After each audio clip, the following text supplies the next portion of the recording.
studio lights were bright, the cameras were rolling, and the audience sat quietly, waiting for the interview to begin. Across the stage sat the heavyweight champion of the world, Muhammad Ali. He looked relaxed, almost amused, leaning back in his chair with the same confidence that had made him famous both inside and outside the boxing ring. Ali had faced the toughest fighters in the world. He had heard boos, cheers, praise, and criticism. Very little could shake him anymore. But this interview was different. The television host sitting across from him wasn't smiling. In fact, his expression carried a hint of mockery, as if he had already decided how the conversation would go. The audience sensed it immediately. At first, the host asked simple questions about boxing fame and Ali's recent fights. His tone sounded polite, but something about it felt sharp, almost like a challenge hidden behind the words. Ali answered calmly, flashing that familiar grin that fans loved. He joked, teased the crowd, and spoke with the same playful confidence that had made him one of the most recognizable athletes in the world. But then the atmosphere shifted. The host leaned forward in his chair, resting his elbows on the desk. The smile on his face disappeared. He looked directly at Ali and said something that made the entire studio fall silent. "So tell me, Muhammad, do you really believe you're better than white fighters?" A few people in the audience gasped. Others shifted uncomfortably in their seats. The question hung in the air like a heavy cloud. Everyone turned their eyes toward Ali. Some expected anger. Others expected him to walk out. But Ali didn't do either. Instead, he slowly leaned back in his chair and folded his arms, studying the host with a calm, steady gaze. For a moment, he didn't say a word. The silence stretched across the studio. Cameras kept rolling. Producers behind the scenes held their breath. Then, finally, Ali smiled, not an angry smile, not a nervous one. It was the confident smile of a man who had just been handed the perfect opportunity. And when Muhammad Ali finally spoke, his response was so powerful, it would leave the entire studio speechless. The interview had already started, but the tension in the studio was slowly building. Across the stage sat the heavyweight champion of the world, Muhammad Ali. By that time, Ali was more than just a boxer. He had become one of the most talked about figures in sports and culture. People admired him, criticized him, argued about him, and watched everything he did. Inside the ring, he was known for his speed, skill, and confidence. Outside the ring, he was known for something just as powerful, his voice. Ali never stayed quiet when it came to respect, dignity, or justice, and that made some people uncomfortable. Especially in the late 1960s, when America was going through deep social tension. Conversations about race, equality, and identity were happening everywhere, on the streets, in homes, and increasingly on television. Talk shows had become a place where public figures were questioned, challenged, and sometimes attacked. That night's host was known for exactly that. He had built his reputation by provoking his guests. He liked putting people in uncomfortable situations. Sometimes it made great television. Other times, it revealed more about the host than the guest. When the producers announced that Muhammad Ali would appear on the show, the audience was thrilled. Many people had come just to see him speak. Ali walked onto the stage with his usual energy. He waved to the audience, shook hands with a few crew members, and greeted the host with a polite nod. The crowd applauded loudly. Even people who didn't agree with Ali admired his presence. There was something magnetic about him, a combination of humor, confidence, and intelligence that made people listen whenever he spoke. The host, however, didn't seem impressed. He gave a short handshake and motioned for Ali to sit down. The interview began with simple questions. "How does it feel to be the champion of the world?" Ali grinned. "It feels pretty good. I worked hard for it." The audience chuckled. The host asked about training, upcoming fights, and Ali's famous predictions before matches. Ali answered playfully, occasionally making the crowd laugh with clever remarks. For a few minutes, the conversation felt relaxed. But if someone listened closely, they could hear the tone of the host slowly changing. His questions became sharper. His voice carried a slight edge. Instead of curiosity, there was challenge. He began bringing up the criticisms people often aimed at Ali. "Some say you're too loud. Some say you talk too much. Others say you think you're better than everyone else." Ali smiled calmly after each comment. "I don't think I'm better than everyone," he replied once. "I just know I'm the greatest boxer." The audience laughed and applauded, but the host didn't laugh. He leaned back in his chair, studying Ali carefully, as if preparing his next move. The tension in the room grew thicker with every passing second. Some members of the audience exchanged nervous looks. Even the cameraman behind the lenses sensed that the interview was heading somewhere uncomfortable. Then the host slowly leaned forward again, his eyes locked onto Muhammad Ali. The smile on his face disappeared completely. And the next question he asked would change the entire atmosphere of the studio. The studio had grown noticeably quieter. Moments earlier, the audience had been laughing at jokes and enjoying the playful energy that always followed Muhammad Ali wherever he went. But now the mood had shifted. The air felt heavier, as if everyone sensed that the conversation was about to cross a line. The television host leaned forward, resting both arms on the desk. His expression was serious now, the earlier politeness completely gone. For several seconds he said nothing. He simply stared at Ali. Across from him, Ali remained calm. He sat comfortably in his chair, one leg slightly crossed, hands resting loosely in his lap. To anyone watching closely, he looked completely relaxed, the same way he often looked before stepping into the boxing ring. The host finally spoke. "You've built quite a reputation for yourself," he said slowly. Ali smiled slightly. "I try my best." A few quiet chuckles came from the audience. But the host didn't react. Instead, he continued speaking in a tone that sounded more like a challenge than a question. "Some people say your confidence crosses the line into arrogance." Ali raised an eyebrow. "Well," he replied calmly, "when you can do what I do in the ring, confidence comes naturally." A ripple of laughter moved through the crowd. But the host pressed on. "And others say," he continued, "that you talk about race too much." That comment immediately made several audience members shift in their seats. Ali's smile faded slightly, though his posture remained relaxed. The host kept going. "They say you bring politics into sports. They say you divide people." For a brief moment, the room felt frozen. Ali leaned back a little further in his chair, studying the host carefully. "I talk about respect," Ali said quietly. "Respect for myself and for others." The host nodded slowly, but the look on his face suggested he wasn't satisfied with that answer. In fact, it seemed as if he had been waiting for this exact moment. He adjusted his microphone and leaned closer to the desk. Then he asked the question that made the entire studio fall into stunned silence. "So tell me something, Muhammad." His voice echoed clearly across the quiet room. "Do you actually believe you're better than white fighters?" The words hung in the air like a sudden storm. A wave of gasps spread through the audience.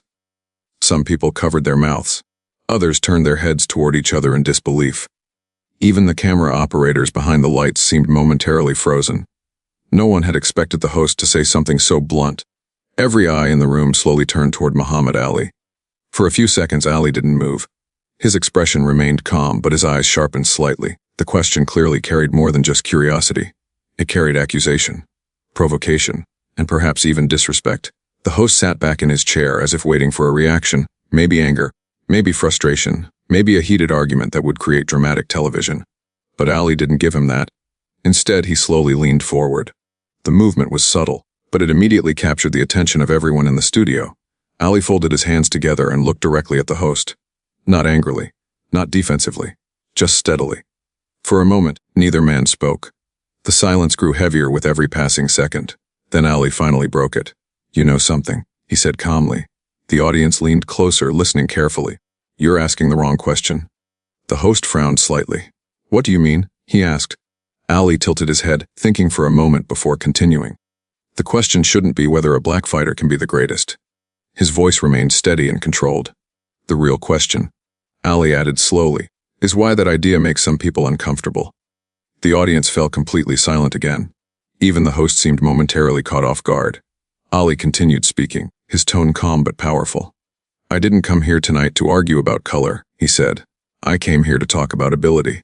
He paused briefly, allowing his words to sink in. "In the ring," Ali continued, "there's no such thing as black punches or white punches. There's only skill, heart, and courage." A few audience members quietly began to clap, but Ali wasn't finished. He looked directly into the host's eyes. "And if someone becomes the greatest," he added, "it won't be because of their skin. It'll be because they earned it." For a moment, the host didn't respond. The confidence he had shown earlier seemed to falter slightly. The audience remained silent, waiting to see what would happen next. Because everyone in that studio understood something important. The conversation had just reached a turning point, and the next words spoken by Muhammad Ali were about to change the entire atmosphere of the room.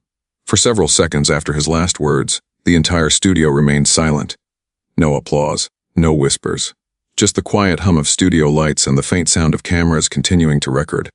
Across the desk, the television host shifted slightly in his chair. Just moments earlier, he had looked completely confident, as if he controlled the entire interview.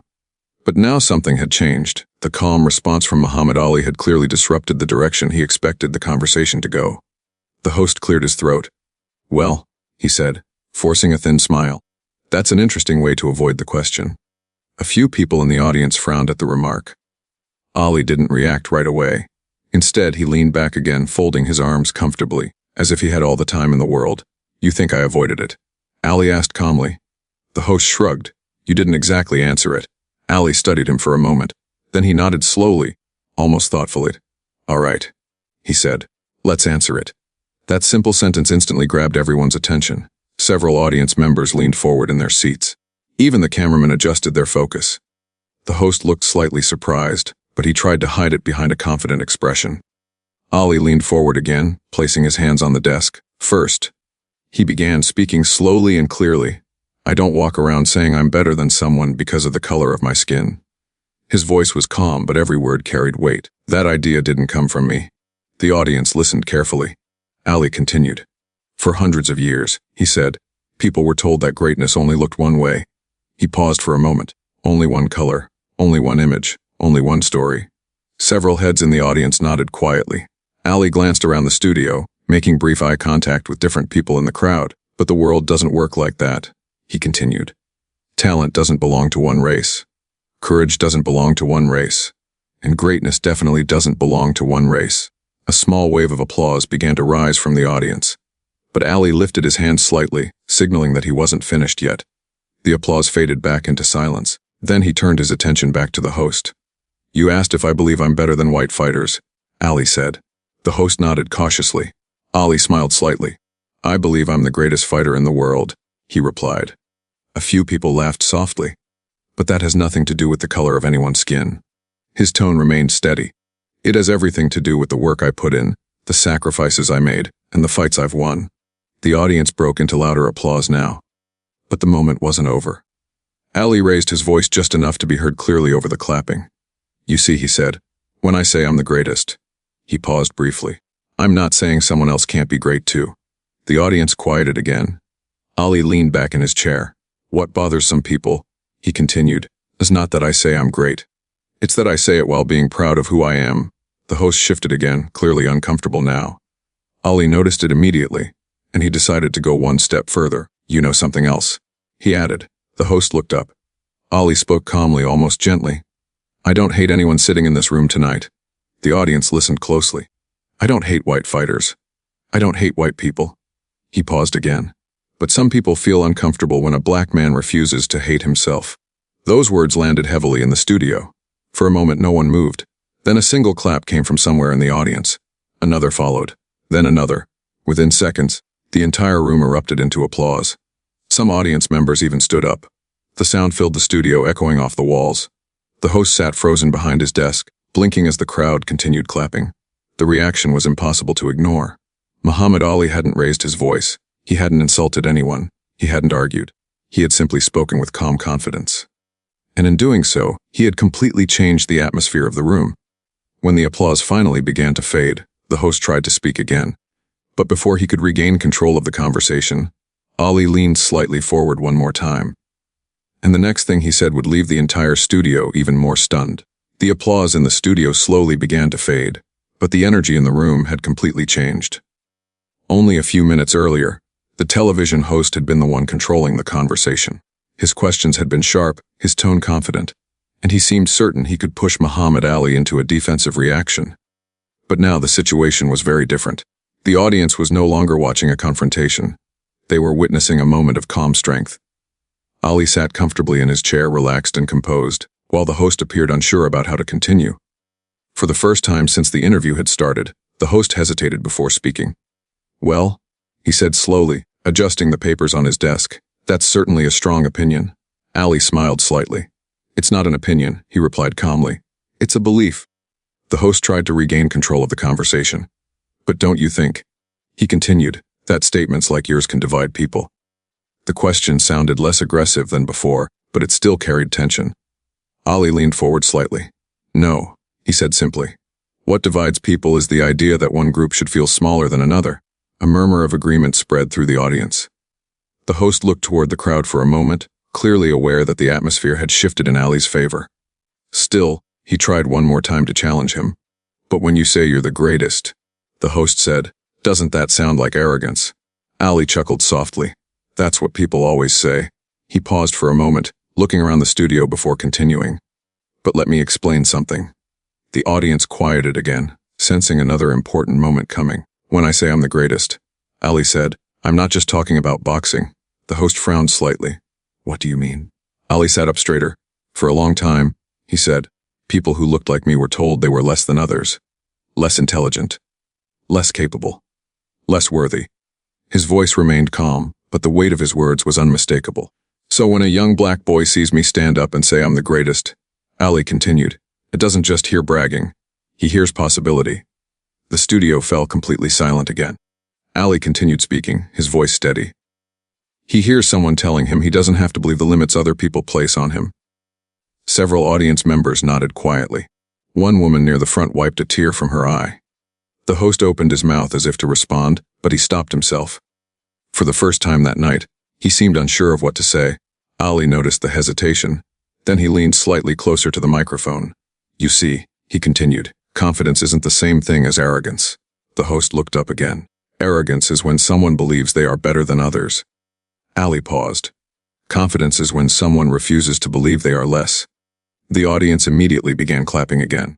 This time the applause was even louder than before. Some people stood up once more. The host looked around the room, clearly realizing that the moment had slipped out of his control. But Ali wasn't finished yet. He looked directly at the host and spoke with calm sincerity. I don't need anyone in this room to agree with me, he said. I just need people to understand something simple. The audience quieted again. Ali continued. Every person deserves the right to believe in themselves, no matter their color, no matter where they come from, and no matter who doubts them. The studio remained silent for a moment after those words. Then the applause returned, louder and longer than before. Behind the cameras, even some members of the production crew began clapping. The host sat still at his desk, watching the reaction unfold. It was clear to everyone in the studio what had just happened. Muhammad Ali had turned a hostile question into a powerful message. Not through anger, not through argument, but through confidence, intelligence, and dignity. And the most surprising part of the moment was that the interview still wasn't over. Because in the next few minutes, Ali would deliver one final message that would leave the entire studio, including the host, completely speechless. The studio was still buzzing from the energy of Ali's words, but the real impact was just beginning to settle in. The audience was no longer there to watch a simple interview. They had become witnesses to a lesson in courage, dignity, and power, one that could not be scripted. The television host, who had started the night with confidence, now sat silently behind his desk. His usual smirk was gone, replaced by a look of disbelief. He had come prepared to challenge a guest, to provoke reactions, to dominate the conversation. Instead, he found himself silenced by calm authority, by words spoken with both precision and conviction. Ali leaned back in his chair, his posture relaxed but commanding. He didn't gloat. He didn't need to. The room knew exactly who held the moral high ground. His eyes scanned the audience, meeting the gaze of young men and women who had come to watch him fight in the ring, but were now learning about a different kind of battle, a battle of ideas, integrity, and respect. Finally, the host cleared his throat. Well, Mr. Ali, I suppose I see your point. He stammered. The words sounded hollow even to him, because deep down, he knew the fight had already been lost. Not in the way a boxing match is won, with punches and scores, but in the way the strongest arguments are won with calm confidence and undeniable truth. Ali nodded gently, giving the host space to regain his composure, though it was clear that control had shifted. Then Ali spoke, in that quiet, deliberate tone that carried the weight of experience and wisdom. Some people believe respect is earned only by those in power, he said. They think only champions, millionaires, or leaders deserve it. But respect is a right, not a reward. It's not given because someone fears you. It's shown because it's the right thing to do. The audience murmured in agreement. Some heads nodded, others whispered softly to the people next to them, as if processing the meaning of his words. Ali wasn't just defending himself anymore. He was teaching a lesson that went beyond boxing, beyond race, beyond fame. He looked back at the host one final time. Tonight, you asked me a question meant to humiliate me. You thought you could provoke me into anger or arrogance. But that's not how greatness works. True greatness is calm, measured, and firm. It lifts others while standing strong. It doesn't need to shout. And it never loses itself to fear or hate. The host shifted in his chair uncomfortably. His notes seemed pointless now. The cameras continued rolling, capturing every reaction, every subtle gesture. The audience now sat in awe, some leaning forward, others clapping quietly. Ali stood up slowly, signaling the interview was ending. He gave a small wave to the audience. "I came here to talk about boxing," he said, smiling faintly. "But sometimes the ring is bigger than the ropes. Sometimes it's the world around us. And if we learn to fight with our minds, our words, and our character, that's a victory that lasts far longer than any belt." The applause grew louder. People were standing, clapping, some even shouting Ali's name. The energy in the room had transformed completely. What started as a potentially hostile confrontation had turned into a moment of inspiration. Ali walked toward the exit. He didn't need to gloat. He didn't need to boast. His presence alone was a statement. The host, the crew, and the audience had all seen something extraordinary. A lesson in strength, confidence, and dignity that would not be forgotten. By the time Ali left the studio, the message was clear: true power isn't measured in fists or fame. It's measured in integrity, composure, and the courage to stand for what's right, even when others try to knock you down. That night, every person in the studio went home carrying more than the memory of an interview. They carried a story of quiet strength, of courage under pressure, and the kind of respect that cannot be demanded, only earned. The studio had emptied, but the echoes of that night lingered long after the cameras stopped rolling. People who had come expecting an interview with Muhammad Ali left with a lesson far greater than any boxing story. They had witnessed something rare, a demonstration of true strength without anger, a victory without violence, and power without arrogance. Muhammad Ali had walked into that studio prepared to be tested, to face provocation, and to be challenged in front of millions.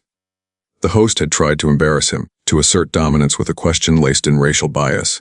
Many might have responded with heat, words sharper than fists, or defensive remarks meant to protect pride. But Ali chose another path, a path that required far more courage and far more skill than any fight in the ring. He responded with clarity. He responded with dignity. He responded in a way that left everyone, from the host to the last member of the audience, completely silent in awe. And in that silence, a lesson became obvious: real power is quiet yet undeniable. Ali's message went beyond race, beyond fame, beyond boxing. It was a universal truth that anyone could take to heart. He reminded everyone watching that respect is not something that is earned only from those above you. Respect is given to everyone, whether they are famous, wealthy, or powerful. It is shown because it is the right thing to do, not because someone expects it, or because they fear consequences. He also demonstrated that confidence is not arrogance.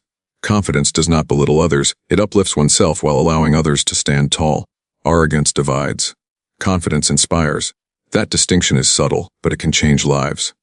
Ali's calm, composed words revealed that true greatness is measured not by how much you can dominate others, but by how much you can lead by example.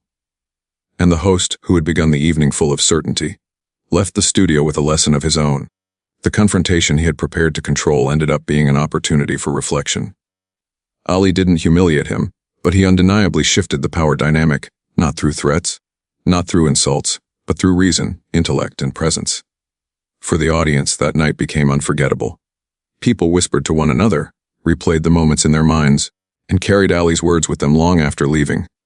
Some of the younger viewers especially saw more than a champion. They saw a model of courage, someone who stood firm against injustice without ever raising a hand, someone whose quiet authority spoke louder than the loudest outbursts. Ali once said, "I am the greatest not because I put others down, but because I refuse to believe I am less." That night he proved it. So what's the takeaway? Respect everyone, even when it seems they have nothing to offer you. Confidence comes from preparation, integrity, and self-belief, not from dominance or intimidation. And sometimes, the most powerful victory is the one you win without fighting at all. If you believe in the power of humility, courage, and true confidence, type ALI in the comments. Share where you're watching from. Every kind soul deserves recognition. Because lessons like this don't happen in the ring. They happen in real life, in moments that test character, and in decisions about how you treat others when no one is forcing you to be fair. Remember this: the strongest punch is often delivered with words, not fists. The loudest victory is often silent, and the greatest power is earned through respect, not demanded through fear. That night, Muhammad Ali didn't just win the interview. He won hearts, minds, and the lasting respect of everyone in that studio, and millions more who would watch that moment replay for generations.